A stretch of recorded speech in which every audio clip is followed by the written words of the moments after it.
আসসালামু আলাইকুম রহমতুল্লাহ। আজকে আপনাদের সঙ্গে কথা বলার আদব নিয়ে একটু শেয়ার করব। কথা বলার কিছু আদব। 1 নম্বর, কথা বলার পূর্বে সালাম দেওয়া।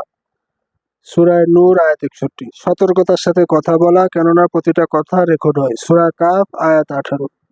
সুন্দরভাবে ও উত্তম রূপে কথা বলা। সূরা বাকারা আয়াত 83। অনর্থক ও বাজে কথা পরিহার করা। সূরা নূর আয়াত 3। কণ্ঠস্বর নিচু করে কথা বলা। সূরা লোকমান আয়াত 19। সূরা হুজরাত 2 এবং 3। বুদ্ধি খাটিয়ে কথা বলা। সূরা নামাল আয়াত 125। সঠিক কথা বলা ও পাপ মোচনের দুয়ার উন্মুক্ত করা। সূরা আহহাব আয়াত 71 থেকে 72। গাধার মতো কর্কশ স্বরে কথা না বলা। সূরা লোকমান আয়াত 19। উত্তম কথা বলা, শত্রুকে বন্ধুতে পরিণত করা। সূরা হামিম সেজদা আয়াত 34। উত্তম কথার দাওয়াত দেওয়া। সূরা হামিম সেজদা আয়াত 34। ইমানদারের কথা ও কাজ এক হওয়া। সূরা সফ আয়াত 2।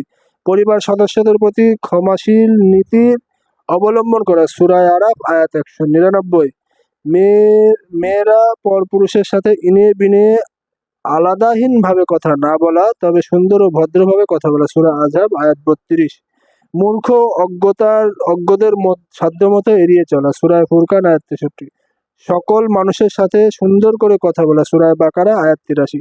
আসুন আমরা এই আদবগুলোর উপর লক্ষ্য রেখে আমরা আমাদের জবানের হেফাজত করার চেষ্টা করি, কারণ কাল হাসরের মাঠে আল্লাহ তাআলা ভিডিওর মতন প্রত্যেকটা হিসাব আল্লাহ তাআলা আমাদের সামনে প্রকাশ করে দেবে।